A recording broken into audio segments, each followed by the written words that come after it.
Hello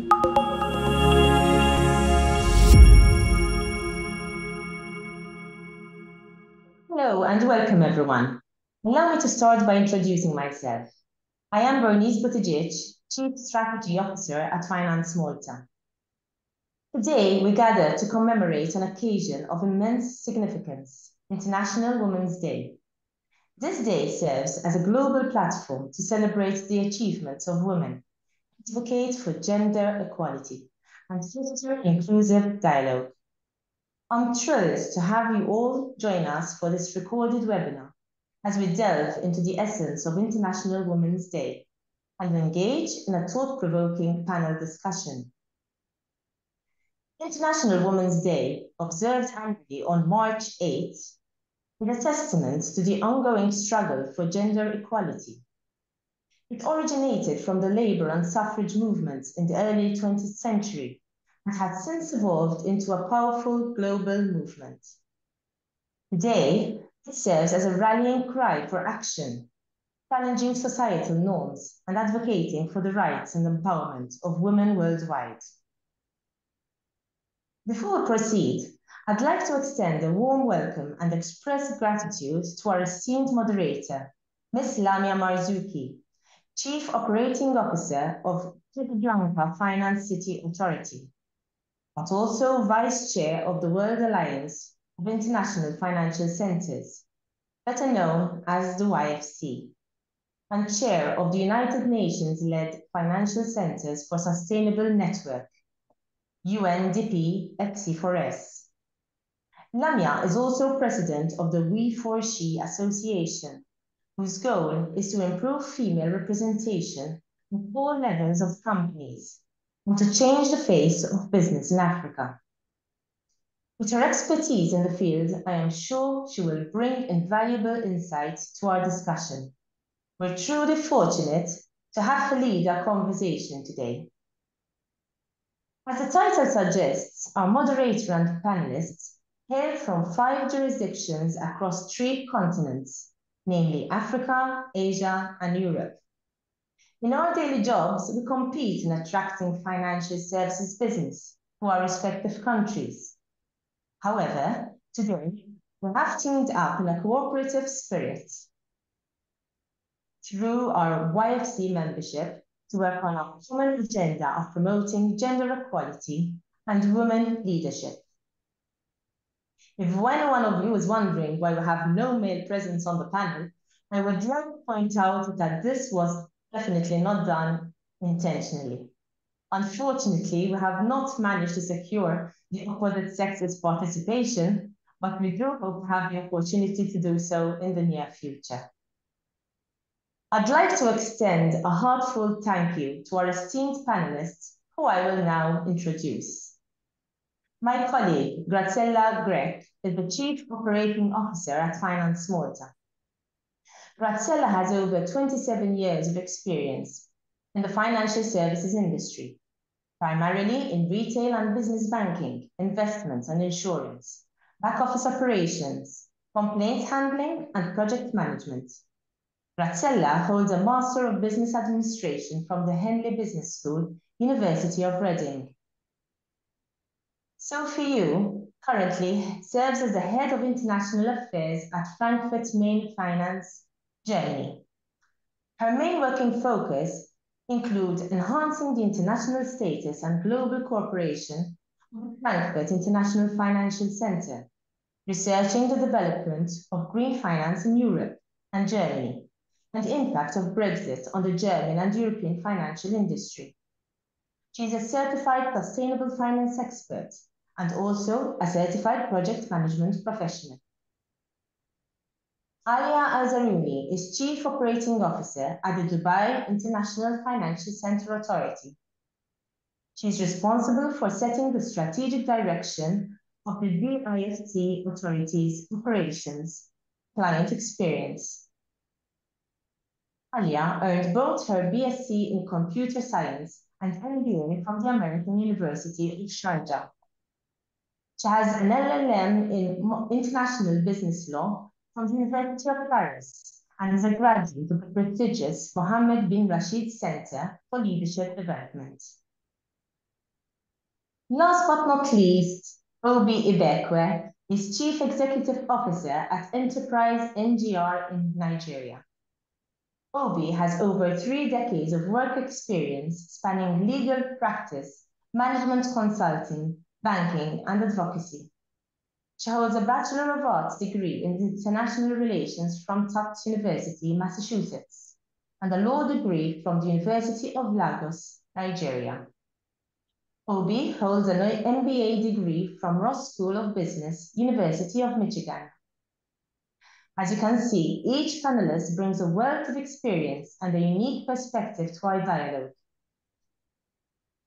We're incredibly grateful for their participation and look forward to their contributions.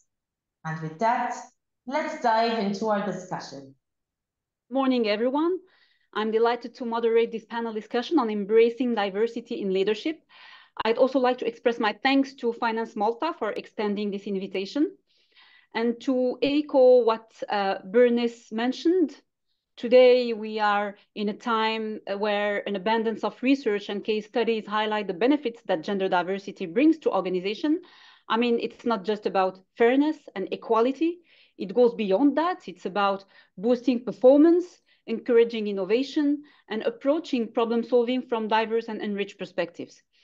And here I'd like to quote Christine Lagarde, who recently said, "We have made progress on gender equality over the past decades, but less bad is not good enough. Now more than ever, we must empower women wherever we can."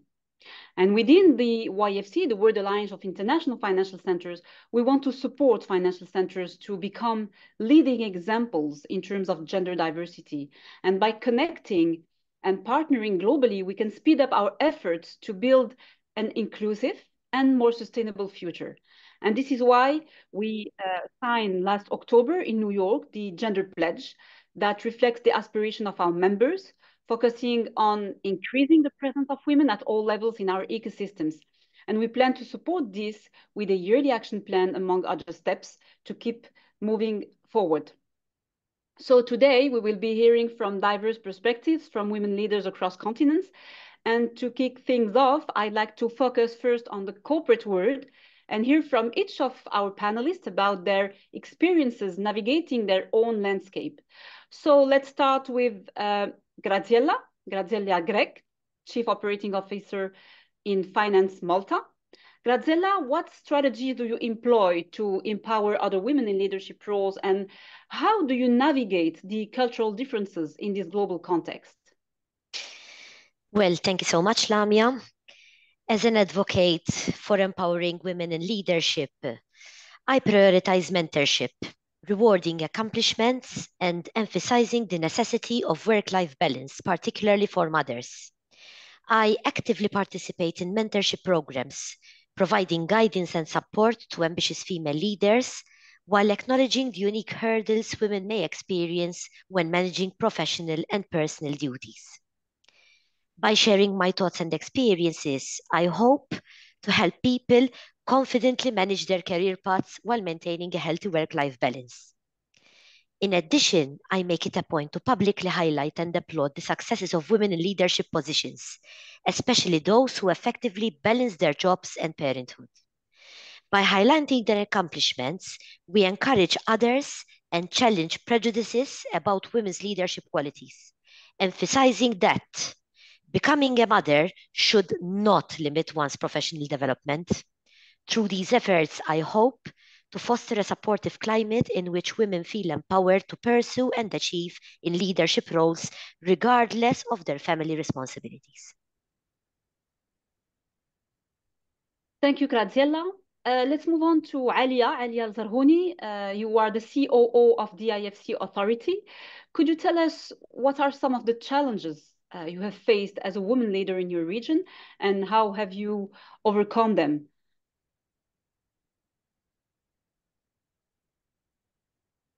Muted. Thank you, Lamia. So I think working with DIFC, I had the privilege of meeting women and aspiring leaders from all around the world.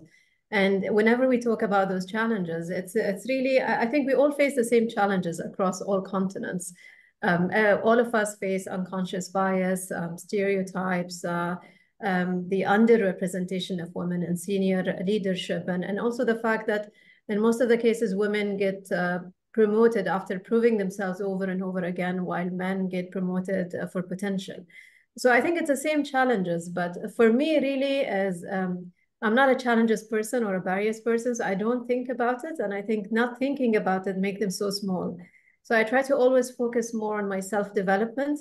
If I am learning and developing myself, focus on the delivery and with impact. So I try to focus on my work. If I'm really bringing impact to the organization, this is what really matters for me and keeps me motivated. And I think the promotion or financial gain will come one way or another. Maybe not as soon as we expect, but it should come and will be noticed. Thank you, Alya. And in what ways do you promote diversity and inclusion within your organization and community? Now, as DIFC, this has been part of our DNA since inception in 2004. And that's obviously written by code in our employment law. The DIFC authority itself has more than 50% representation of women. I actually struggle to find men to hire, really. I think we need to look at the other side of diversity as well. As a population in DIFC, I think 1/3 of our client population is women, and we try to do different initiatives to support young females.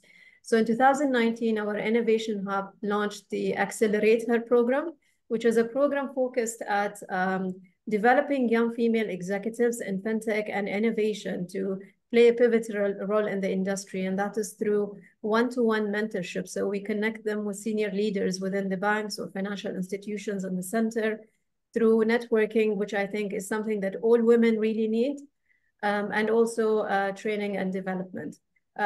We managed in the past 5 years to graduate close to 120 graduates. And we also try to focus on the training and development of women. So we've given a good number of higher education sponsorships for women within the organization. Thank you, Alya. This mentorship piece is really crucial. Graziella talked about it. You have talked about it. So let's now turn to Obi Ibikwi, CEO of Enterprise NGR.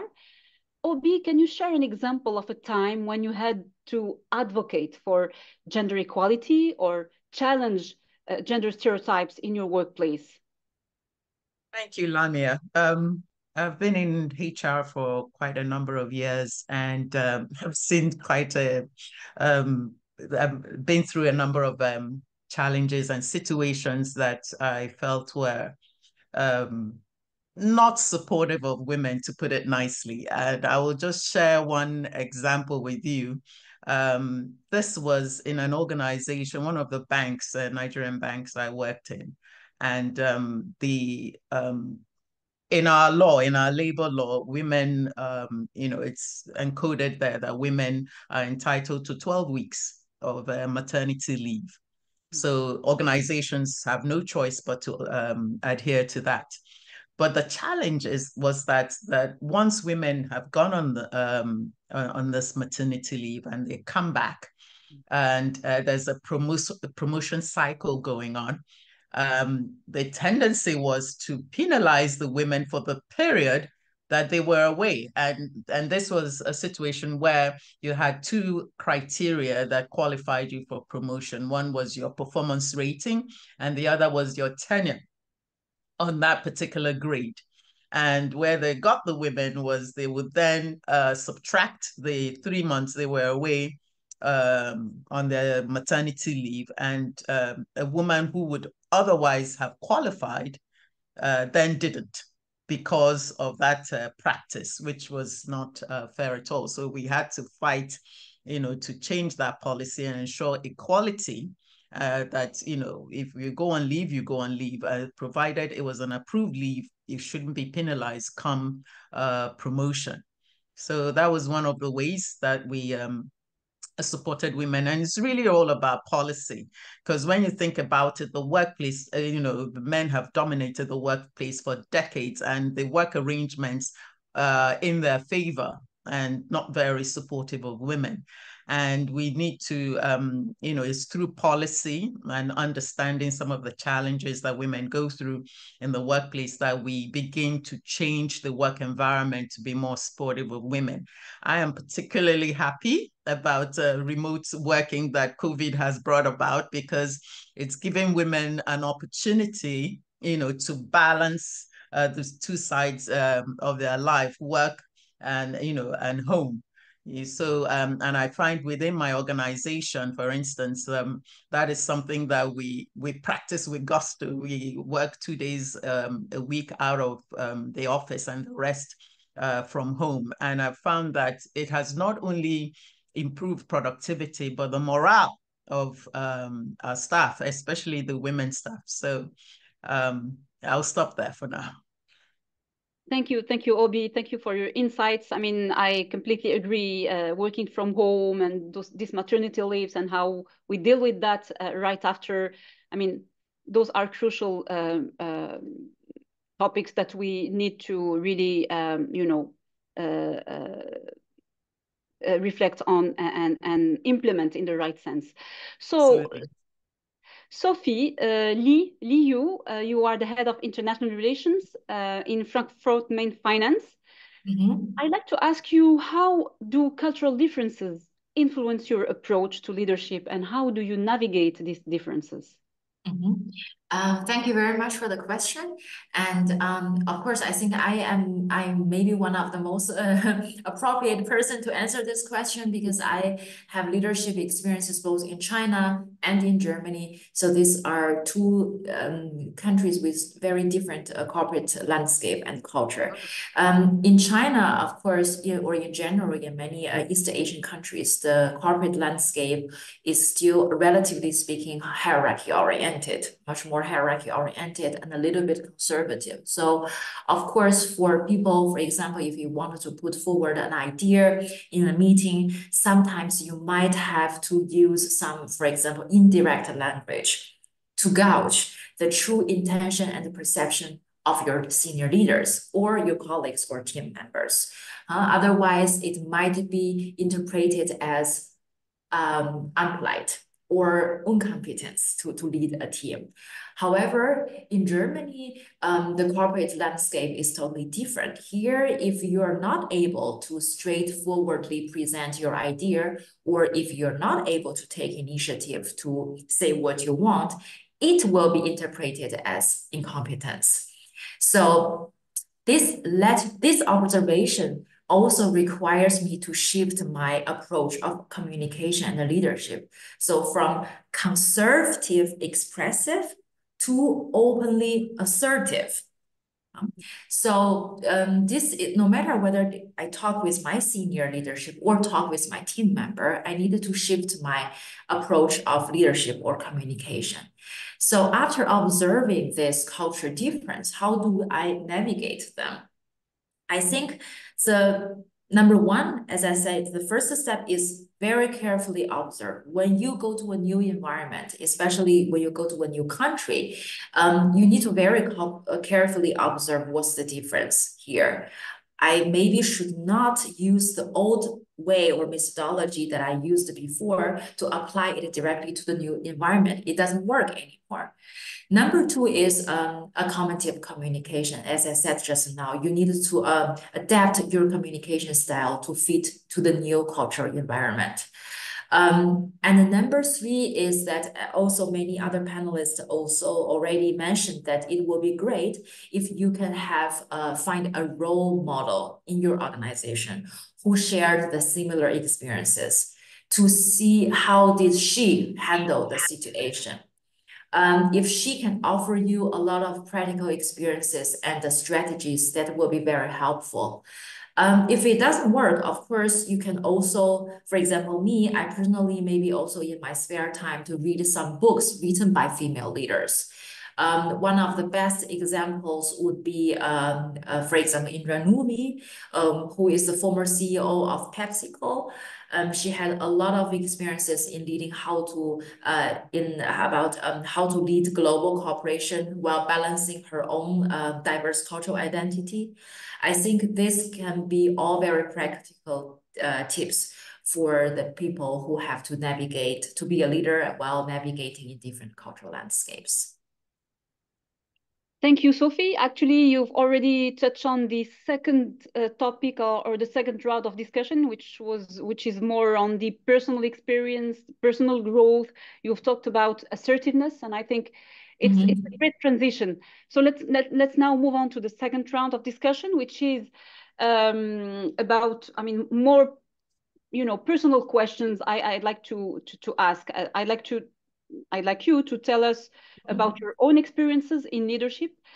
You know, personal journeys can be incredibly insightful, shaping our perspectives and approaches. And I believe we can learn a great deal from hearing your stories, ladies. So, Graziella, can you share a story of a successful collaboration or partnership that has contributed to your leadership journey? Sure. Collaborating with WaterAid Ghana on a massive project way back in 2013 was a life-changing experience for me that significantly impacted my leadership journey. The lack of education, sanitation, and hygiene I witnessed when visiting several rural villages deeply touched my heart. I still feel it today now that I'm talking. I firmly believed that this project could help commuters, especially women, improve their living standards. Women have to use open fields or outdoor spaces as makeshift toilets, which can leave them vulnerable to sexual harassment, assault, and evil animal attacks. Girls end up missing school when they have their menstruation due to a lack of toilets and privacy. So initiatives such as hand-washing stations, boreholes, access to safe toilets, and sanitation education programs were implemented in close collaboration with local communities. And notwithstanding obstacles that we faced, the concrete effects observed on individuals' livelihoods served to fortify the efficacy of collaborative efforts. And this experience escalated my empathy capacity and underscored the criticality of community engagement, collaboration, and resilience in fostering constructive transformation. And this transformation can truly make a significant difference in people's lives globally. So true. Thank you, Graziella. Alya, can you share a pivotal moment in your career that helped shape your leadership journey? And how do you see the role of women leaders evolving in the future? Now, a pivotal moment, maybe this, I have a short story about it really.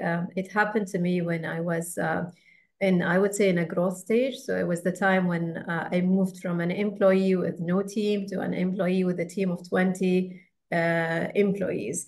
It was really a big shift for me. And it was really one of the worst departments in the organization in terms of performance. So it seems like something that nobody wanted really to handle. And I took it wholeheartedly because I was looking for the challenge. And I think I was able to do it really to fix the department, to make it one of the best performing departments. And that required me to work with a lot of my colleagues in other departments who were men that have more experience. And I think the fact that maybe I had to request for changes felt a bit intimidating for some of them or a bit offensive because you come and you tell them what things should be done. So I was stuck in this vicious loop of emails and communications between me and those colleagues, with them disagreeing, me trying to convince. And then one of the consultants, who happened to be a man as well, came to me and he noticed or observed what was happening. So he told me, Alya, you're doing a great job, but sometimes you need to lose battles to win the war. And that really made a huge shift in my mindset and the way I approach things. So I was wasting so much energy and time on those small things while there are more important things that matter to me. I don't have to be right all the time or prove that I am right. And I think this has changed me from a piece of wood to more like water, fluid. So I'm able to really navigate through these things and then focus on what really matters and put my energy where it should be. Now, in terms of I think the future for women, we've seen some progress, as you said, and you quoted Christine Lagarde on this. So I think currently women represent 31% of C-suite and finance sector, which is, I think, is a good progress, but a lot more needs to be done. We obviously see much less in boards. I'm sure we will see more progress in senior management, but when it comes to boards, we're seeing more governments trying to impose quotas. Quotas are not the best thing, but it looks like it's the only way to get things changed from the top. And I think things will not change if we don't change the decision-making engine. But I'm positive, and I'm sure the future will be great for all women. Thank you, Alya, and I completely agree. I mean, you know, this change needs to come from the commitment of the CEOs themselves. So we still need, you know, men, because they still have the power, right? So now turning to Obi, I'd like to ask you the same question. Obi, can you share a pivotal moment in your career, and what are some challenges that you have faced as a woman leader in Africa, and how have you overcome them? Thank you, Lamia. I hope you guys can hear me. Yeah, sure. Okay. So thank you very much for that question. I've always believed as a woman that I needed to take a long-term view of my career. So I actually had three pivotal moments in my career journey that culminated in my being able to transcend to the leadership rank. The first start was early in my career. I was trained as a lawyer and practiced as an attorney. 2 years into practice with a law firm, I decided very quickly that that wasn't for me. It was not dynamic enough, certainly in my environment in Nigeria. So, and it was around that time that the banking industry was growing. New banks were coming, were being established in Nigeria. So I decided that I would try this new terrain of finance and banking. So I moved into, I applied and got a job in the legal department of a bank because, of course, my background was in law. And again, 2 years in the legal department, I decided it was very clear to me that the highest I could go would be to become maybe the company secretary or legal advisor of the bank. And that was not where I wanted to stop. So I applied to management to move into mainstream banking. And you can imagine a woman coming up with that. They didn't have a program like that. And it was quite bold of me to make that request. And but I insisted that that was what I wanted. And they tried to make it as difficult as possible for me because they said, okay, if that is the case, then you would forgo your promotion, which I was due for. And then you would have to go train and go around all the departments. And that would take like a year before we can then assess you and decide that, you know, whether you're eligible to join the mainstream bank, any of the other, you know, the banking departments. I said, fine, that I would do it. You know, it was risky, it was crazy, but that was what I wanted to do. And I did that training. And at the end of the training, I joined the corporate banking department of the bank. And honestly, that was what being able to get that experience of and of course the legal experience you know, helped me in my leadership journey, because all of that came into consideration when I was being considered, you know, for leadership roles.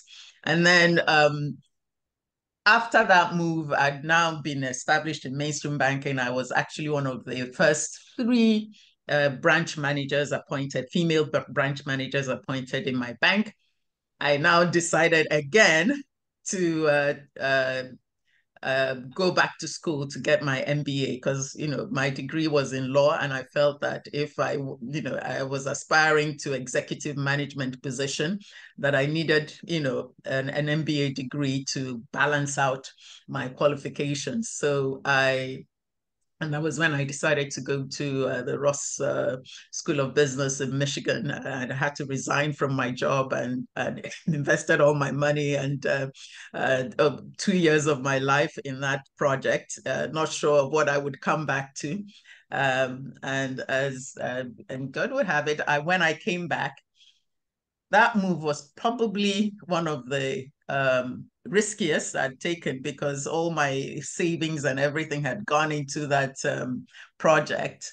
But I believe that at the end of the day, it turned out to be the most advantageous, because when I came back, it broadened the opportunities that were open to me. That was when I was able to work with Accenture as a member of their senior management team, and I was in the financial services group. So it opened up the financial services industry, to me. And if you've worked in management consulting, you know that that is the best way to get in-depth experience in any industry.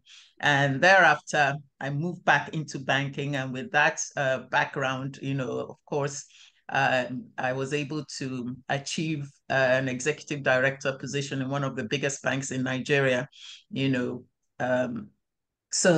the lesson for me in that is that as a woman, you need to know what you want, and then you need to be ready to make the sacrifices to prepare yourself and to take the risks necessary, to achieve it. As a woman, you have to be much better than your colleagues, and you really have to have that domain expertise and be assertive and bold, and take those steps just like men do. They tend to be more assertive. They tend to sell themselves better, and I think that as women, those are some of the characteristics that we need to imbibe, to succeed in the workplace. Thank you, Lamia. And also, with respect to the other question about challenges as a woman leader, the main challenge for me in Nigeria is that because of the proverbial difficulty in breaking the glass ceiling, of course, women representation leadership, just like everywhere else in the world, is not what we would like to see, more so in Nigeria. So you always find yourself in the minority in the leadership teams that I've served on. For instance, here at Enterprise NGR, even though we're very we promote gender diversity and all of that. But the way our membership is, organizations, financial services organizations are our members, and therefore their CEOs are the ones that serve on our board. And so it really amplifies the problem, because most of the CEOs are men. And when I came on board as managing director of Enterprise NGR, I was the only female on the board. But I must say it for the board, even though the board was male dominated, there was awareness that we needed to change that, and I had great support in broadening the board composition. And I'm happy to say that late last year, we brought on board another female as an independent non-executive director, and we're hopeful of bringing some more this year. So is that being a minority because the situation is what it is? And that is all the more reason why we should continue to push and amplify these issues of gender equality. Thank you, Lamia. Thank you. Thank you, Obi. Thank you for sharing this experience. I think it's really inspirational and gave us a lot of energy. Clearly, I mean, the financial services ecosystem is a male-dominated industry, but at least we should amplify each other as women. Exactly. And it's really, really important. I launched an association, a network called We4She, and we created a commission called Sorority Commission or Sisterhood Commission to demonstrate that women can support each other. Yeah. It's really important. So now let's move on to Sophie. Sophie, how do you see the role of women leaders evolving in the future? quite the same question of Alya. And what changes do you hope to see in terms of gender equality and representation in the future? Well, of course, I definitely hope to see that women can gain more important positions in different industry, in different organizations. This question actually reminds me of a concept or a phenomenon I saw from a book. It says that actually since 1970s, the proportion that women go back to professional career and the women have the possibility to get higher education has already gained success significantly. However, if you see in universities that the number of women who get the tenure positions, or you go to law firms, consulting companies, that women can become partner or top positions, did not keep space. So why is that? This is a very, very thought-provoking phenomenon. So, of course, in the future, I wanted to see more women to get more important positions. But why is that? What limits us here? Even though we already get much more higher education and more women already get back to the conclusion in the book gave is that, relatively speaking, the time women can invest into developing career is still, relatively speaking, much less than men. This is reason number one. Reason number two is of course, both men and women will leave career one day, sooner or later, at different time points of your life. However, the rate that women leave career at a more crucial timing point is higher than men. What is the most important timing period? Maybe around 30 to 35, where women have to go back to family for several years because they have to take more care of the family matters. So I think bearing these two things in mind, I hope that, of course, as Obi also already presented just now, we already see a lot of positive signal, positive changes in our corporate landscape. For example, remote working is possible now. Flexible working hours is possible now. But I maybe wanted to also observe this from another perspective, that except asking women to be self-disciplined, to be confident to yourself, to be motivated enough to get what you want. Don't forget, I think career aspiration can never ever achieve without the support of society and the government. If you in the future really become an impactful leader, I will still urge the government more to offer more favorable conditions for female to go back to work. For example, you cannot easily ask for women to be self-disciplined and highly motivated every day when she has 1 or 2 kids stay at home without getting placed in the kindergarten, because they don't have enough teacher, or because we don't have enough human resources to do all of this. So I would say that I will advocate more social report or government report for females to go back to career. And in the future, I think female will form our own type of leadership in the overall career. Not only one type of male-dominated leadership should be welcomed or should be learned from. Female also have its own systematic way of leadership. It can also be exceptional. Thank you, Sophie, and you're completely right. I mean, we still have a long way to go. It's a long process. We need to mobilize the government, the civil society, and so on. And this is what we do also in the network, in our network. We are mobilizing all the stakeholders. And I think it's, you know, with this holistic approach that we could really move things further. So now, the last round, I'm conscious of time. So I suggest that each of you takes 3 minutes maximum to give us some tips and advices for young women inspiring to leadership roles. I mean, how can we empower the next generation of female leaders, perhaps you could share some key pieces of advice you wish you would have known when starting your leadership journey. So Graziella, over to you. So 3 tips. Number 1, first and foremost, the young woman should believe in herself and her skills and see the setbacks as opportunities for growth.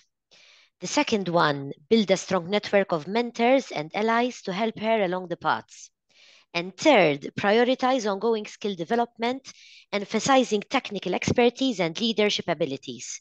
Obviously, today several companies are implementing supportive policies and fostering a culture of work-life balance that can help attract and retain top female talent, whilst empowering women to pursue careers and leadership positions.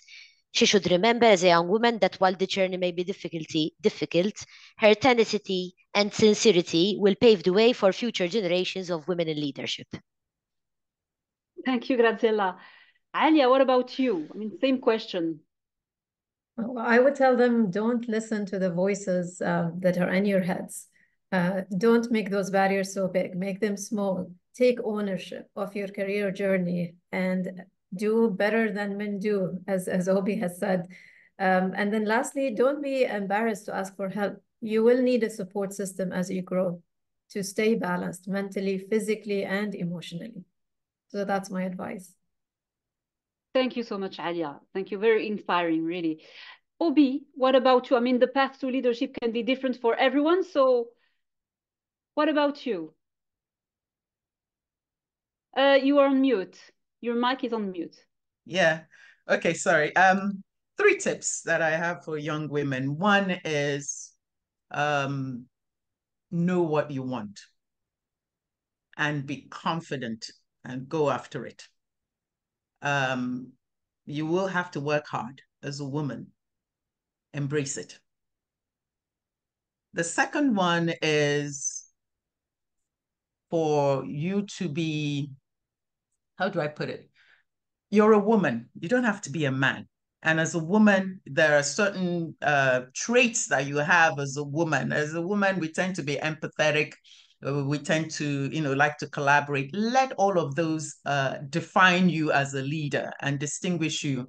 Embrace being a woman whilst being competitive. Use that, to compete, because there are unique traits to you that you can leverage to distinguish yourself and make headway in the corporate space.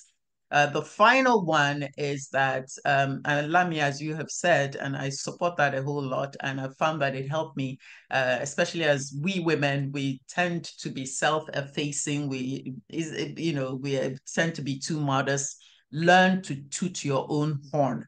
Speak about your accomplishments. Affirm yourself while you network with your other females, because, we need to support each other.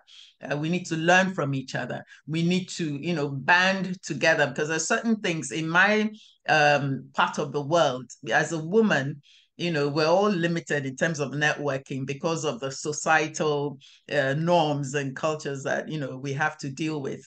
And, you need to find creative ways to still network, because there's a skill that you need as a business leader with other women that you create situations that you're comfortable with, and you can also be effective. Thank you, Lamia. Thank you. Thank you, Obi. So inspiring again. So now, Sophie, what about you? My suggestion would be that when you need to make decision, future-oriented, when you need to take action rooted in the present, it means that when you're planning something or you need to make decision, this is something carried out in your brain. And the other part is action and execution. This part needs to be done in the tangible world. So when you're planning something, you don't need to care about what you're having now. You don't need to care about the present. You first ask yourself, what do you really want in the future? So it needs to be completely future anchored. If your answer is yes, I would like to be a leader in the future, which may be not the answer of every woman, then this is decided. Now you move to the second part, execution and action part. But this part, I would say, please don't please don't care about how small the step you take every single day. Don't think about, oh, this is too tiny step. It will not be so impactful. It will not really help me to achieve the final goal. No, no matter how small or big it is, every step counts. So believe in the power of incremental progress. So I always believe that every single step, no matter how small it is, as long as it is perfectly done, then it can be as impactful as a huge leap. So in summary, when you're planning something and make a decision, only future oriented. And when you come to every single day's life, please don't care about you just make a tiny progress today. It will definitely be impactful and help you for your final target in the future. Thank you so much, Sophie. So we have heard about mentorship, we've heard about building a strong network, a strong support system, but we also heard about personal growth. I mean, assertiveness, building confidence. So for me, you know, this difficult situation gives us an opportunity, and it's a gift to be able to work on ourselves. And, you know, for me, the most important tool we have is, and the most powerful tool that we have is our awareness. And this difficult situation is really giving us the opportunity to work on our own awareness. And it's about, you know, personal growth, but also spiritual growth. So thank you so much, ladies, for your valuable insights. I hope you enjoyed the discussions as much as I did. And I leave the floor now to Bernice for the closing remarks. Thank you very much, Lamia. It was a really interesting discussion. I really enjoyed it, and I hope our listeners will enjoy it as well. It was very inspiring, and I hope we did manage to inspire some further women to climb up the ladder slowly, but I'm sure that if they'll take your words of wisdom and advice, they will get to where they would like to achieve. So my final conclusion, as we embark on this journey together, let us reflect on the progress we've made, acknowledge the obstacles that remain, and reaffirm our commitment to building a more equitable and inclusive world for all. Once again, thank you to the moderator, Lamia, and panelists, Graziella, Sophie, Alya, and Obi, for being part of this important conversation. Thank you for following this webinar, and we invite you to stay tuned on FinanceMalta's as well as WAIFC's social media channels for future initiatives. Thank you.